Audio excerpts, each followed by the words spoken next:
Hello, and welcome to The Explainer. Okay, let's just dive right in.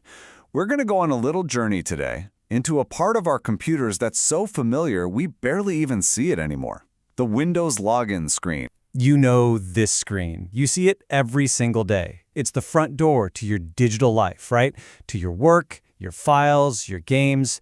But because we see it all the time, we look right past it. But have you ever actually stopped to wonder what's going on behind that little password box? What's humming away just beneath the surface?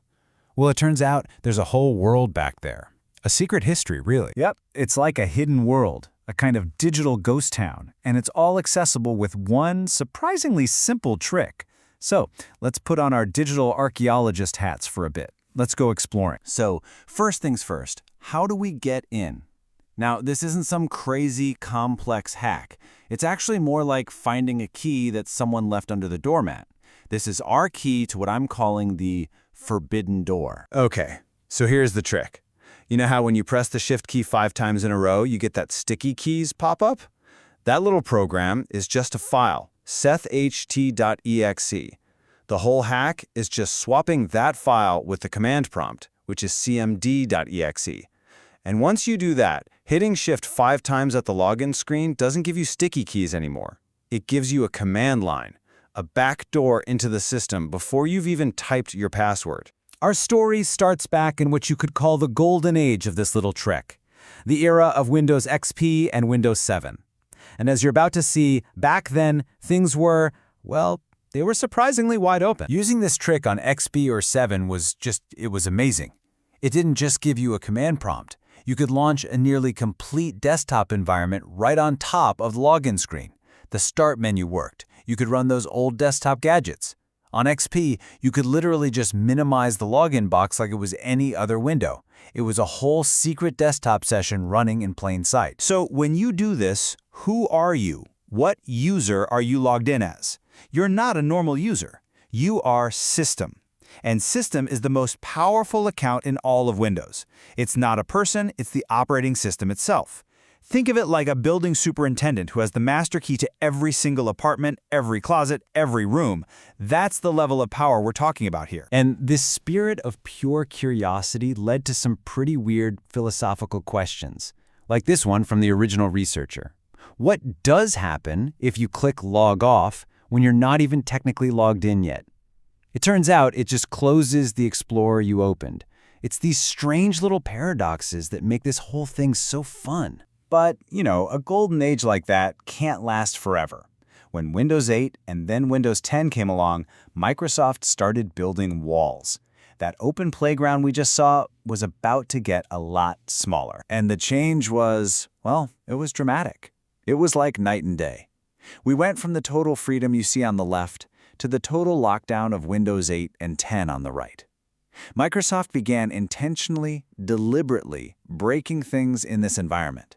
The Start button, the taskbar, it was all becoming unstable by design. And these weren't just random bugs. Oh no, this was very specific.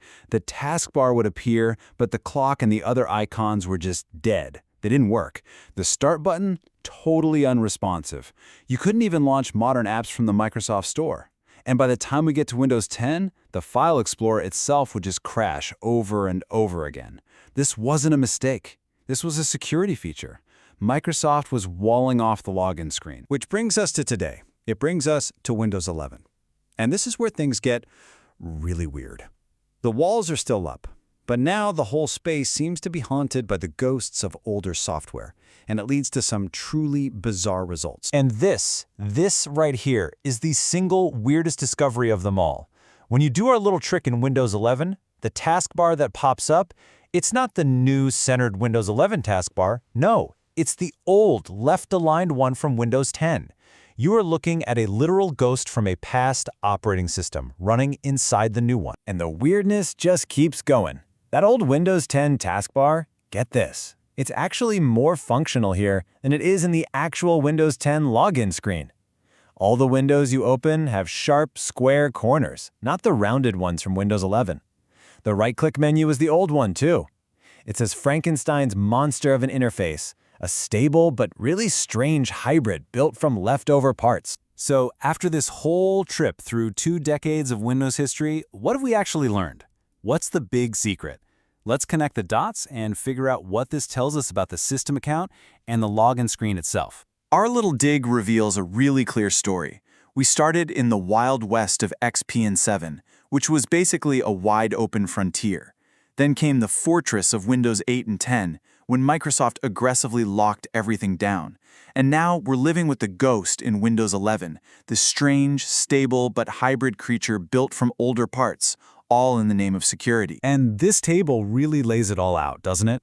You see the progression plain as day, from fully functional to intentionally broken, and finally to this weird, partially functional but stable state we have in Windows 11.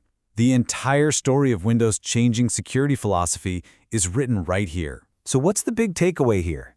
It's that the login screen isn't just a gate anymore. For security reasons, it's evolved into its own separate, isolated world.